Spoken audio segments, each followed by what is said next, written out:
कधी कधी दिवस इतका बिझी असतो ना की वाटतं आज काहीच वेगळं होणार नाही. पण मग अचानक मनात आलं, चल आजचा दिवस व्लॉग करूयात का?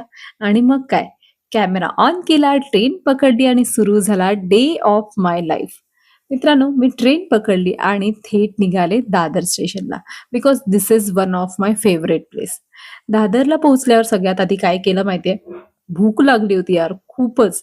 आणि मग थेट गेली माझ्या फेवरेट स्टॉलवरती चीज सँडविच खायला. ही गल्ली तुम्हाला लक्षात आलीच असेल, श्रीकृष्ण बटाटावाला सुद्धा खूप फेमस आहे. पण मी नेहमी दादरला आल्यावर इथे सँडविच खाते. सो बऱ्याच दिवसांनी सँडविच खाल्ला आणि खरंच सांगते, मन पोट अगदी तृप्त झालं. तिथून सँडविच खाऊन झाल्यावरती विचार केला थोडं बसावं. सो मी निघाले आणि जवळच असलेल्या वीर हुतात्मा भाई कोतवाल उद्यानात गेले. इथलं गार्डन अगदी स्टेशनच्या जवळ आहे आणि तिथली भली मोठी झाडं पाहून मन एकदम शांत होतं.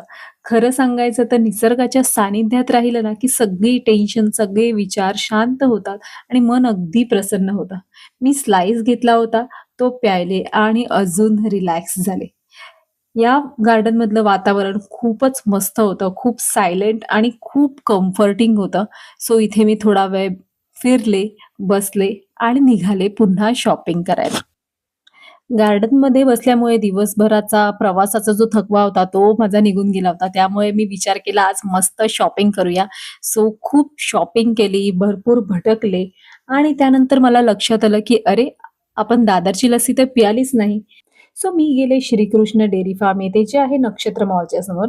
मग काय, लस्सी खायला गेले आणि खरंच सांगते खूप यम्मी आणि खूप टेस्टी लस्सी होती. लोक तर रांगेत उभे होते यासाठी. गोड गोड लस्सी पिऊन झाल्यावर मी थोडी अजून शॉपिंग केली, थोडी अजून भटकले. इथे किती सुंदर सुंदर कपडे आणि इयरिंग्स वगैरे होत्या.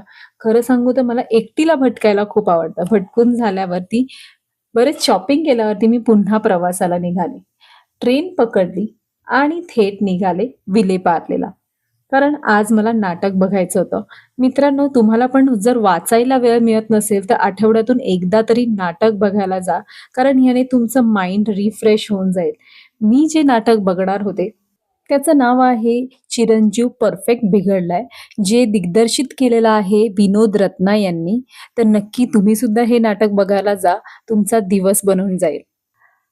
मी खूप लवकर पोहोचले होते, म्हणून मी फ्रेश झाले आणि थोडी रिलॅक्स बसले आणि थिएटर वाइब एन्जॉय केला. थोडी फिरले, थोडी बसले आणि इथला वाइब एक वेगळीच एनर्जी देऊन जातो. नाटक बघायला बरीच मंडळी आली होती. थोड्या वेळात नाटक सुरू झालं आणि खरंच सांगते, नाटक इतकं उत्तम होतं. नवीन कलाकार, त्यांची ॲक्टिंग, नाटकाचा विषय आणि ओव्हरऑल इम्पॅक्ट सगळाच खूप मस्त होतं. नाटकातून काहीतरी नवीन शिकायलाही मिळालं. नाटक संपल्यावर मी पुन्हा घरी परतले आणि असा होता माझा दिवस. थोडी शॉपिंग, थोडं फूड, थोडं एंटरटेनमेंट आणि खूप सारा मी टाईम. आणि व्हिडिओ आवडला असेल तर नक्की लाईक, शेअर आणि सबस्क्राईब करायला विसरू नका. आणि पाहत रहा फ्लेवरफुल लाईफ विथ सोनाक्षी.